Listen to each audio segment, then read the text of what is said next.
Hello and welcome to the video for paper C. I just wanted to go over some of the main components. As you can see, I'm in my office. Sadly, I have not really unpacked this year. I will do it at some point because it's getting embarrassing. But okay, I have the paper here, so I'm just going to talk you through some of the main points and help you get oriented. Paper C is a paper that's going to help you basically delve into one topic or one area of the everyday life of a child or children in a more comprehensive way. So it'll be great if you take one aspect or a topic that we've already covered in class for this unit, or you can do your own own thing. I definitely would recommend you checking in with me if it's not something we've covered specifically, just to make sure that it's something that will fit and that there's actually literature on. We're going to get to that in a second. Okay, so it's about 5 pages. It's going to be your final paper.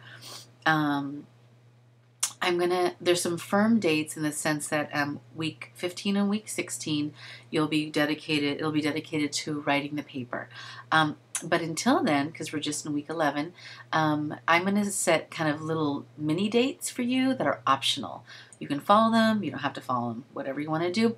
If it actually helps you write your paper better, then great. I would say that it would, because that way you can do, as I've written, you do your paper in chunks rather than in one, kind of 2-week period, which may be stressful. Okay, so your main goal, and I'm going to also do actually another video to show you on my computer how do you find the journal articles that we'd be looking for, because you need to find 3 that you're going to talk about. Now, the important thing to know, you guys, is that you're going to find 3 final ones, but guess what? You aim to read and look through at least 10. Okay, because you want to write about the 3 best topics. So don't just say like, oh, my topic is children with HIV/AIDS in Tanzania, let's just say. Then the first 3 articles are the ones you use and you talk about them. Not a good idea. First of all, you want to make sure your articles are ones that have something for you to discuss and something that you could possibly tie to our class, have some analysis about. And some, depending on who wrote it and what area they write from, may be helpful or maybe not. So aim for 10, to find 10, and then of those 10, choose the 3 best ones to include for your paper. Okay. You also want to choose a topic that is has enough information that you can find 10 articles on. So my example of HIV/AIDS in children in Tanzania is partially good. Okay, the AIDS and HIV children, perfect. Not so much just Tanzania. I have a friend who works in that area, so that's what just popped in my head. But you can think of sub-Saharan Africa, of Northern Africa, or of the U.S., wherever you want to do it. So just make sure it's broad enough, okay? And that's why it's a really good idea to check in with me about it. Okay, so the components for the paper are, you're going to have an introduction that tells you, what the paper's about, what you're doing in it. Usually you write introductions last because, as I've said before, you can't really introduce someone you've never met, right? So write a couple drafts of the paper first, then you can write your intro. Okay, the next main area of the paper, the main section, is the research subsection, and definitely use subtitles, okay?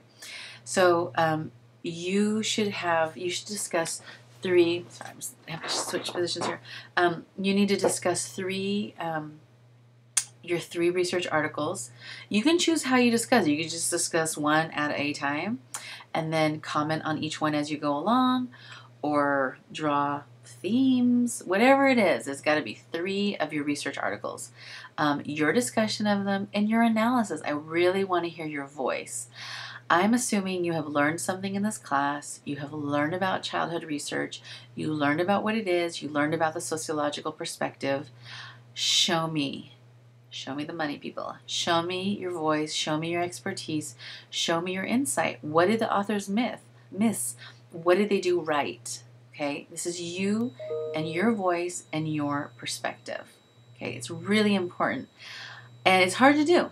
I have graduate students, master's and doctorate students right now, and it's really hard for them. It's really hard to have your voice, but I'm forcing you at a 200 level class to do it. You can do it. Okay. The third section is more lighthearted, and it's child-centered solutions.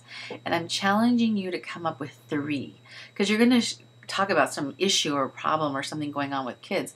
Well, what are 3 things that could support these kids, that could help solve the problem that they're dealing with, if that's how you choose to write about it? I strongly recommend you scour the internet, you scour the newspapers, and find out, like, where are kids making a difference for other kids. Okay, that's what's important. It's not adults necessarily coming in and saying this is what's needed. Now, if you like search, and you only found like a couple, then the third could be your own idea. But guess what? That idea really needs to be like a child. Put yourself in a child's shoes, given what we've learned about kids this semester. Okay, 2 more things. The conclusion. This should be the strongest section. Okay, the conclusion of your final paper for the final thing you do in this class needs to be on point. It needs to show me you have learned the major ideas from this class. It needs to show me you are an analytical and critical thinker and a sociological thinker. Okay, so, and bring in course material. Go back to the beginning of class. Bring in all the stops. It doesn't have to be extremely long. It could be just a couple of paragraphs. But it really should show off your knowledge. This is an important section. Okay, finally, the bibliography. Use ASA citation style. I believe it's already been posted up in our class.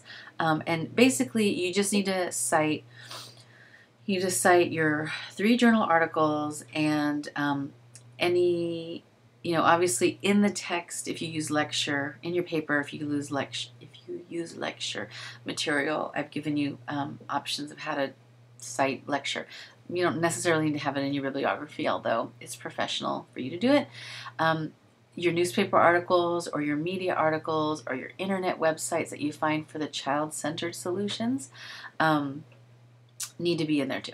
Okay, so I'm going to be building different materials and different ways to help you from now on our class. So just be really kind of alert for Cougar courses and the various things that I alert you to help you do well on this paper. Okay, hope this is helpful, and I think that's it. I think you're good to go. I think everyone hopefully should have a great idea of what to do for the paper, and email me. I'll set up a forum for questions, and there'll be more activities as the semester ends. Okay, so hope you're enjoying this unit, and hope you found this video helpful. Let me know any feedback.